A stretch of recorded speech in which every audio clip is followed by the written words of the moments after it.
Addiction as a spiritual disease. Addiction is not just a chemical dependency, it is a cry from the soul. Carl Jung saw what modern science still struggles to name, that addiction is rarely just about the substance. It is about the emptiness underneath, the ache, the fracture, the deep and unrelenting thirst for something more. He once told a desperate patient, "You are in a spiritual crisis. You have the thirst of the spirit." It was not a condemnation, it was a revelation. Jung didn't see addiction as moral failure or personal weakness.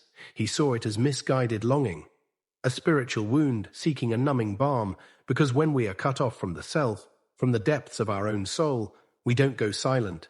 We go searching. We look for gods in bottles, in pills, in fleeting pleasures. We pray to the altar of attention, control, or ecstasy. We chase altered states because this one, the state we live in, feels hollow, unbearable, grey. But these addictions are not the disease itself. They are the symptoms. They are the counterfeit connections, standing in for a relationship we lost, the relationship with the deepest part of ourselves. Jung wrote, "Every form of addiction is bad, no matter whether the narcotic be alcohol, morphine, or idealism.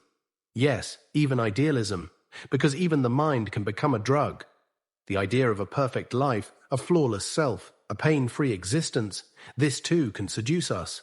And like any drug, it leaves us emptier when the illusion fades. What we truly crave is not intoxication, it's transcendence, not escape, but connection. Addiction arises when the psyche is starving, when the unconscious has been buried, ignored, denied. The addict is not broken, the addict is exiled, from the self, from meaning, from the sacred center. And the cure is not shame, it is not punishment, it is remembrance. To recover from addiction is to begin a sacred return, not just to sobriety, but to soul, to purpose, to presence, to a life that no longer requires escape. True healing happens when the spiritual hunger is honored, when we finally ask, what am I really thirsting for? Sometimes the answer is love, sometimes it's freedom, sometimes it's simply to feel real again. And so the journey begins, not by demonizing the addiction, but by listening to what it was trying to say, what pain it was trying to soothe, what need it was trying to meet. Addiction is not your enemy, it is your soul calling out through the chaos. And the answer it seeks is you. The shadow behind addiction rarely begins in the light. It is born in the dark, in the forgotten corridors of the self, where memories are locked away, where pain is buried alive, where the child who was shamed, the soul who was abandoned, and the emotions we were told not to feel still silently live. Carl Jung called this place the shadow, not because it is evil, but because it is unseen. The shadow is the part of the psyche we exile, the fear we suppress, the rage we swallow, the grief we numb, and what we bury we do not kill. It waits, it watches, and it speaks through symptoms. Addiction is one of its loudest cries. When someone reaches for the bottle, the pill, the blade, the flame, it's not just to chase pleasure. Often it's to silence pain, to smother the scream of something long denied, the trauma they never named, the betrayal they never processed, the shame they were too young to carry, but did anyway. Jung warned us, until you make the unconscious conscious, it will direct your life and you will call it fate. The addict may think they are choosing to drink, but it is the shadow that chooses, and it chooses based on what still hurts. Repression is not erasure. What we reject in ourselves doesn't vanish. It hides in the dark, twisting itself into compulsions, projections, and self-sabotage. We think we are escaping pain, but in truth, we are serving it. Addiction, then, is not random. It is ritualized avoidance, a survival mechanism crafted by a psyche overwhelmed by what it cannot face. And yet, within the pain that fuels addiction lies the path to healing. Not by shaming the addict, not by forcing the shadow deeper into hiding, but by inviting it in, by sitting with the very feelings we once feared would destroy us. To recover is to begin a dialogue with the dark, to ask, what am I avoiding? What in me have I disowned? What wound have I tried to anesthetize for so long? This is not easy work. It requires courage to feel what was once unfelt, to cry what was once silenced, to witness what was once buried. But this is where transformation begins. The addict doesn't need more control. They need integration. To retrieve the pieces of themselves they had to abandon and to bring them into the light, not as enemies, but as messengers. Because when the shadow is heard, it no longer needs to scream. And slowly the addiction fades, not because it was defeated, but because its purpose has been fulfilled. The wound has been seen, the pain has been honored, and the soul begins to return home. Emotional wounding and the fragmented self. There is a moment, often forgotten, when the soul fractures, not with a scream, but with a silence so deafening it echoes across a lifetime. It is the moment a child realizes, I must not be fully myself, to be loved, to be safe, to survive. Carl Jung understood this fracture intimately. He called it the splitting of the psyche. When a soul is wounded too deeply, especially in the tender years of childhood, the psyche does what it must. It breaks and reorganizes around the pain. A mask is born, a role, a false self. This false self is brilliant, not in authenticity, but in adaptation. It learns how to smile when it wants to cry, to please when it wants to scream, to achieve when it wants to rest, to become what the world demands, not what the soul longs to be. Meanwhile, the real self, the soft, scared, sensitive essence, is exiled into the unconscious, buried beneath performance, lost beneath survival, and so begins the inner war. The addict does not simply seek pleasure, they seek relief from the burden of pretending. They drink to forget the pain, but also to forget the person they had to become to hide that pain. Addiction becomes a ritual of forgetting. For a moment, the mask dissolves. For a moment, the ache is numbed. But the moment always ends, and the wound remains, deeper, darker, more demanding. Jung taught that true healing cannot begin until we turn inward, until we face the child we abandoned inside ourselves, the one who still cries in silence, the one who still flinches at love, the one who still believes they are unworthy of being whole. To heal addiction is not to shame the behavior, but to honor the wound beneath it. We must ask, what was I trying to survive when I split in two? Whose love did I lose? Whose approval did I die for? What pain did I have no words for, and so buried instead? This is not work of the intellect, it is soul work. It is the painful resurrection of the self we once left behind, not because we wanted to, but because we had to. Integration begins when we gently welcome the wounded child back into the light, not to fix them, not to change them, but to tell them, you are safe now, I will no longer abandon you.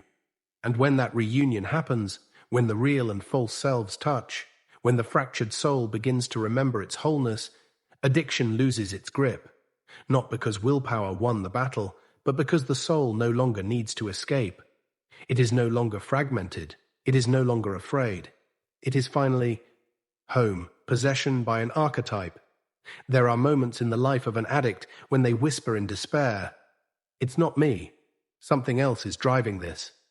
I watch myself do it, but I can't stop. Carl Jung called this experience archetypal possession. It is the haunting sensation that your hands are not your own, that your voice speaks lies you don't believe, that you are trapped in a theater, playing a role you did not choose, and you're not imagining it, because something ancient is at play. Deep within the collective unconscious, beneath your personal wounds and traumas, live the archetypes, eternal energies, mythic patterns, gods and monsters that shape human behavior. Jung taught that when the conscious ego is too weak to bear the weight of suffering, an archetype rushes in to fill the void, not out of malice, but necessity. And so the addict becomes possessed by the trickster who deceives even you into believing this time will be different, by the devil who whispers of ecstasy and then disappears at dawn, by the wounded child, the fallen hero, or the dark lover, each an echo from the soul's mythic depths. It feels like something ancient has hijacked the steering wheel of your life, because it has. This is not metaphor, this is psychic reality. You are not merely acting destructively, you are enacting a myth. One older than your name, one that has played out in countless souls before yours, and the more you resist it, the stronger it grows. Jung warned, When we deny the unconscious, we do not destroy it. We inflate it, and when it grows large enough, it devours us from within. But here lies the paradox. This possession is not your punishment, it is your invitation. The archetype has emerged because it holds the missing piece, the energy you exiled, the truth you buried, the power you feared. You cannot heal by exercising the archetype. You must integrate it. You must meet the trickster with honesty, the devil with presence, the wounded one with compassion. You must ask, what truth do you carry for me? Not with fear, but with fierce curiosity. This is not an exorcism. It is a reunion. The archetype is not your enemy. It is your mirror. It is the energy of your soul distorted through pain, and when you listen deeply, when you stop fighting and start dialoguing, the possession loosens. The archetype returns to its rightful place, not as master, but as guide. And you, the conscious self, emerge not broken, but reborn. You are no longer a puppet of the unconscious. You are now its collaborator. And in that sacred union, you find not just sobriety, but sovereignty. The ego versus the self. In the quiet aftermath of addiction's chaos, something begins to stir, a question whispered from the soul. Who am I really? And beneath that question lies a war. Not a war of the world, but an inner war between two powerful forces, the ego and the self. To Jung, the ego is necessary. It is the center of consciousness, the one who says, I am. But it is also fragile, limited and terrified of what it cannot control. For the addict, the ego often becomes either inflated, clinging to grandiosity, certainty, pride, or collapsed, drowning in shame, self-loathing and despair. In both cases, the ego is ruled by fear. Fear of pain, fear of truth, fear of surrender. And so it builds walls. Walls made of denial, defense mechanisms, rationalizations. Walls it calls survival. But the truth is, addiction is not the sign of a bad person. It is the ego's desperate resistance to death. Not physical death, but psychic death. The death of who we thought we were. Jung wrote that the goal of life is not to perfect the ego, but to reconnect with the self. The vast, mysterious totality that includes both light and shadow, both pain and potential. The self is not what you perform. It is what you are beneath the roles, the masks, the addictions. But here's the paradox. The ego cannot become the self. It must surrender to it. And surrender rarely comes peacefully. It often comes through breakdown, through rock bottom. Through the terrifying moment when control shatters and you are left bare, raw and broken. It is in that moment, when the ego has exhausted every trick, every lie, every illusion, that the door to the self finally opens. Not with thunder, but with silence. The self does not demand. It invites. It says, let go. You don't have to carry this alone. Healing begins not when the ego becomes stronger, but when it becomes humble. When it kneels before something greater, the mystery, the soul, the self. And in that act of surrender, something shifts. The addict begins to feel, not control, but clarity, not domination, but direction. Because the self does not erase the ego, it integrates it. It teaches the ego to serve something deeper than fear, to serve truth. And so the addict who once lived in cycles of destruction begins to walk a new path. Not a path of perfection, but of wholeness. They begin to rebuild their life. Not from the will of the ego, but from the wisdom of the soul, and in that sacred realignment, they do not return to who they were. They become who they were meant to be. The role of spiritual awakening in recovery. At the heart of every addiction is a sacred hunger, not just for escape, not just for relief, but for something more, something invisible, eternal, untouchable by the hands of this world. Carl Jung, in his quiet brilliance, once wrote to Bill Wilson, co-founder of Alcoholics Anonymous, a letter that would become legendary. In it, he drew a haunting connection. Alcohol in Latin is spiritus, the same word for the highest religious experience and the most destructive poison. It was no accident, he said, that the addict reaches for the bottle, the needle, the high, again and again, because behind the craving is spiritual thirst, not a metaphor, not a symptom, but the root.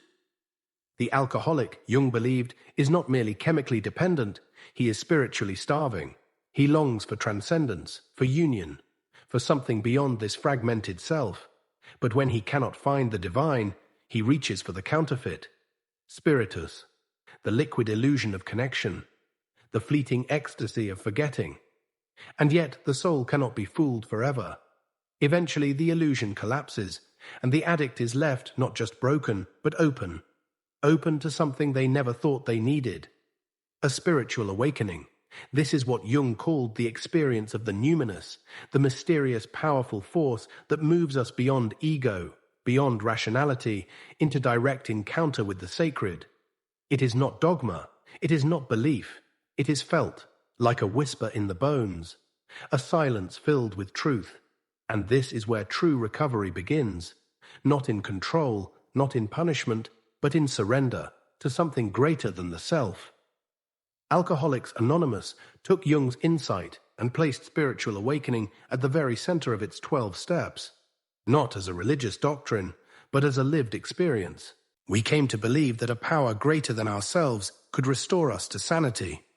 This is not weakness, this is courage, the courage to admit that the ego alone cannot save us. That willpower cannot heal a wound that lives in the soul. Jung knew, without the presence of the divine, the self, the sacred, the mystery, there is no true transformation. Because addiction is not just about what you run from, it is about what your soul is trying to run toward. And when the addict touches that presence, in prayer, in meditation, in silence, in nature, in tears, they begin to remember who they are beneath the pain. They begin to heal, not through force, but through grace. They become not perfect, but whole. And for the first time, the thirst is quenched, not by the bottle, but by the spirit. Individuation, the true cure. Recovery is not the end, it is the beginning of the real journey. To stop the substance is one step. To understand why you needed it, that is the transformation. Carl Jung saw healing not as the erasing of pain, but as the integration of it. Not as escape from the darkness, but as a descent into it, with open eyes and a willing heart. This is the path of individuation, a word that sounds clinical but contains the deepest mystery of the soul. To individuate is to become who you truly are. Not the self others told you to be, not the mask you wore to survive, but the whole, living truth of your being. It is not about perfection. It is not about being good. It is about being real. Recovery, in Jung's eyes, was never just about quitting alcohol, drugs, or distraction. It was about turning inward and finding the divine thread woven through every wound. Because beneath every addiction is a sacred longing, to be seen, to be whole, to return to the forgotten self. And individuation offers that return, but not without cost. You must face the shadow, the pain you've buried, the rage you've silenced, the grief you never dared to feel. You must meet the orphaned parts of you thought you had to kill to survive. The child who cried for love and was ignored. The rebel who screamed against injustice. The dreamer who was told to be practical. The lover who was punished for feeling too much. All these parts wait for you in the quiet corridors of the unconscious. And healing comes when you stop banishing them and start welcoming them home. Jung called this the union of opposites, light and shadow, conscious and unconscious, masculine and feminine, divine and wounded. It is alchemy of the soul. Through this sacred fire, the addict becomes more than sober. They become whole. They begin to live from purpose, not pain, from presence, not performance. They stop chasing pleasure that vanishes and start aligning with meaning that endures. They no longer ask, how do I fix myself? They ask, who am I really underneath it all? And slowly they remember. They are not broken. They are not lost. They are a soul in process, becoming who they were always meant to be. This is individuation, not a destination, but a path. Not a cure in the medical sense, but a cure in the spiritual sense. The return of self, the return of soul, the return of you, not addicted, not perfect, but finally whole. Projection, seeing the monster outside instead of within. We don't see the world as it is. We see it as we are. Carl Jung warned us of this ancient trap. Projection, the unconscious act of casting our inner pain onto the outer world. It begins subtly. A person hurts you and you blame them, but the wound they touched was already there. The world feels hostile and you believe it is, but you're really sensing the war within. Addiction lives in this fog of distortion. The addict may say, "It was my father's cruelty. It was my partner's betrayal. It was society. It was God. It was fate." But projection is never about them. It is always about us. Jung said, everything that irritates us about others can lead us to an understanding of ourselves. And so too with suffering. What we most blame others for is often what we have not dared to confront within. The drug becomes a way to silence that inner confrontation. A way to keep the monster out there, to keep the past buried, to keep the pain unnamed. But there comes a moment, a breaking point, a spiritual crisis, when the illusion collapses, and you're left staring into the mirror, not of glass, but of your own life, and you see it. The monster you've been running from isn't your mother, isn't your ex, isn't the government, the system, the strangers on the street. It is the abandoned you, the ashamed you, the scared, silenced, sensitive you. It is the inner child, still crying in the dark. It is the shadow, still waiting to be seen. This realization is terrifying, but it is the first true act of power, because the moment you stop blaming, you begin owning. And what you own, you can change. Projection dissolves, and in its place comes responsibility. Not in the punitive sense, but in the sacred sense. The ability to respond to your wounds with compassion, to respond to your story with truth, to respond to your cravings with curiosity instead of shame. You begin to say, yes, I was hurt. Yes, I made choices from that hurt. And yes, I can choose differently now. This is the turning point in recovery, when the finger pointed outward turns inward, not to punish, but to understand. You stop chasing enemies, you start meeting yourself, and strangely, the world begins to soften. Not because it changed, but because you did. Because when you reclaim your projections, you also reclaim your power. The monster shrinks, the mirror clears, and you begin to see, perhaps for the first time, you are not the enemy. You are the one who's been waiting to come home. The addict and the collective unconscious addiction is often seen as an individual failure, a personal flaw, a broken will. But Jung invites us deeper. Beneath the surface of your singular life, beneath the personal traumas and memories, there lies something older. The collective unconscious. It is the psychic ocean we all swim in, a vast reservoir of ancestral memory, archetypal forces, and generational wounds, passed down not by stories, but by soul. You may think the craving is yours, but often it is inherited. A thread woven through centuries of silence, unspoken grief, abandoned truths. The addict may carry the pain of a father who never cried, the shame of a grandmother silenced by war, the rage of ancestors who lived in chains emotionally, spiritually, or physically. Jung understood that trauma doesn't disappear with time. It embeds. It hides in the shadow, and it waits until someone, anyone, is willing to face it. That someone might be you. Your addiction, then, becomes more than personal. It is archetypal. You are not just fighting your own demons. You are wrestling with humanity's forgotten gods, with inherited patterns that want to be transformed. Within the collective unconscious live powerful symbols. The wounded healer, the divine child, the shadow. These aren't fantasies. They are psychic truths encoded in all of us, waiting for awakening. You might dream of fire, of drowning, of falling. You might feel haunted by symbols you don't understand, but they understand you. Jung saw healing as an initiation, a sacred duty. When you heal, you don't just set yourself free. You free everyone who came before you and everyone who will come after. The individual who heals himself helps to heal the world. When the addict turns inward, they are doing the work of generations, the work of becoming conscious in a lineage that has been unconscious for too long. Your recovery is not selfish. It is revolutionary. You are not just breaking a habit. You are breaking a spell, one cast by time, silence, shame, and survival.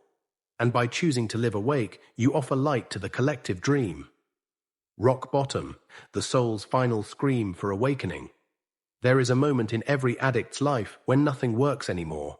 The lies run dry. The escape no longer escapes. The substance becomes a prison, and the self begins to crumble. This is rock bottom, but don't let the name fool you. It is not death. It is the soul's final scream for rebirth. Jung knew this moment well. He didn't see it as failure. He saw it as initiation. Rock bottom is the breaking of the ego. It is the moment the conscious mind can no longer hold back the truth buried in the unconscious. The shadow rises, the pain speaks, and suddenly you feel everything you've spent your whole life trying not to feel. It's not punishment, it's a revolution, because until now the ego has been in charge, the manager of denial, the protector of comfort, the architect of illusion. But at rock bottom, the ego is dethroned, and what takes its place? The soul. The part of you that has been waiting patiently, the part of you that never gave up, even when you did. Rock bottom isn't the end of the story, it's the beginning. It is the threshold between illusion and truth, between destruction and creation, between death and awakening. This is where transformation begins, not with resolutions, not with shame, but with a single sacred act, listening to the pain, to the buried memories, to the whisper of the self saying, "I'm still here." You realize the addiction was never the enemy. It was the cry, the scream, the sacred signal that something deeper needed to be born. And now you are ready, not to rise instantly, but to fall with awareness, to surrender with grace, to break with purpose. This is the mystery of healing.